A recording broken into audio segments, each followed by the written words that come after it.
Hi everyone! As you can probably guess by the background, we are up in the United States. I can report that there has been progress at the boat, albeit slow, and we are up north right now to pick up our potable epoxy coating for the water tank. It has been more than 6 weeks since we placed our order for the Brew Coat epoxy coating, and we were getting a little antsy at the delay. As soon as it arrived at Steve and Terry's house outside of Phoenix, we headed north and took advantage of the trip to make other purchases.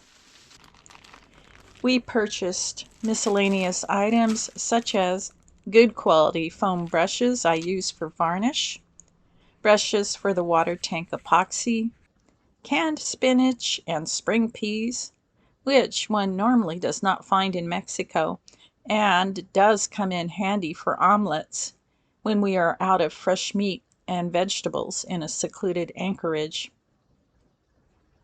On behalf of a neighbor at the yard, we tracked down some 316 stainless nuts and a die. 316 stainless is hard to come by in Mexico. 304 stainless is readily available, but when 316 is needed, it pays to have an assortment on hand at the boat. I do have a gripe regarding West Marine in Phoenix.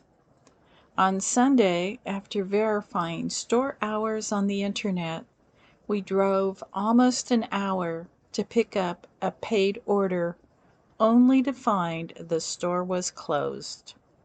Additionally, it will be closed on Monday. A refund has been requested as we will be on our way home early Tuesday. The same items can be obtained in Mexico, but at a significantly higher cost.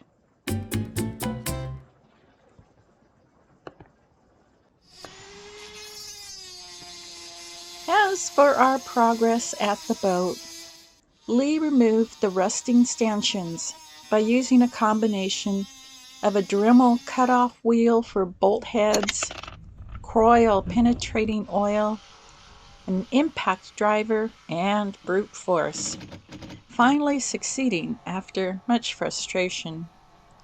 We found one of the port stanchion bases was cracked, and as Lee was pulling on the starboard stanchion, the vertical portion broke where it meets the base fitting. Definitely time to replace. While we were waiting for the replacements to be completed by Omar the welder, Lee widened the holes, then filled with thickened epoxy, sanded them smooth, and I applied primer. As I am putting this video together in Arizona, I realize I do not have any clips of our replacement stanchions, and will have to show them to you in the next video. The Seattle Gray Interlux topside paint that will match the deck arrived here yesterday. The overhead wiring for the lights is the other ongoing project, and it is turning out to be more difficult than anticipated.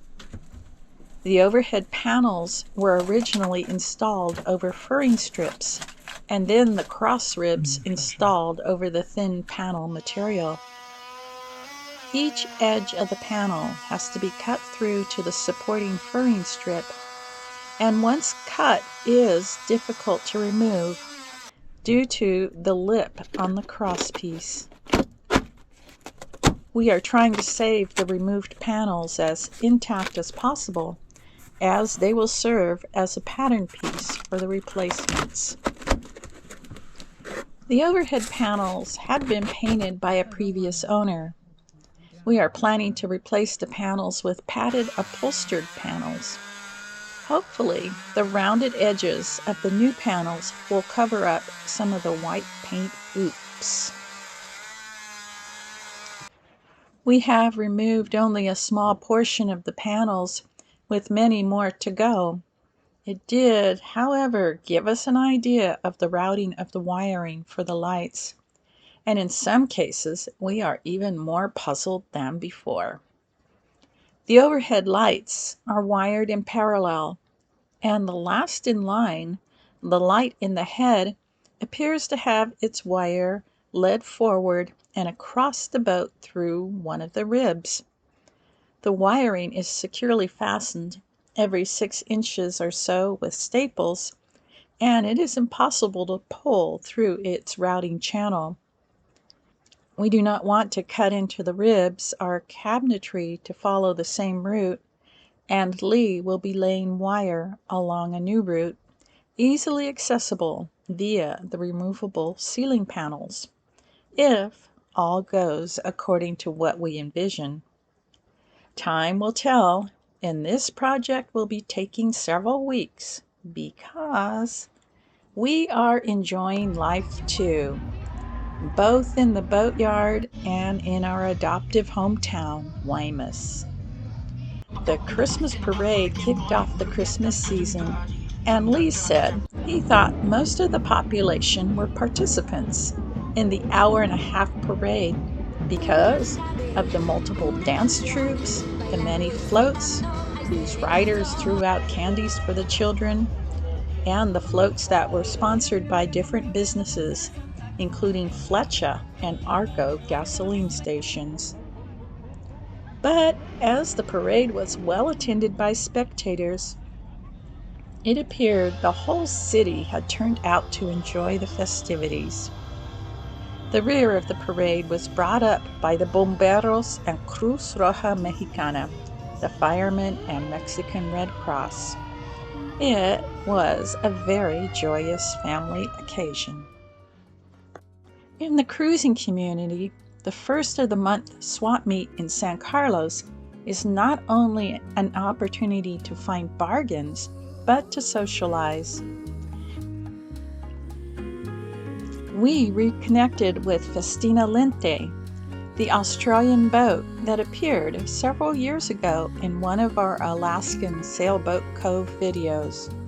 What a small world!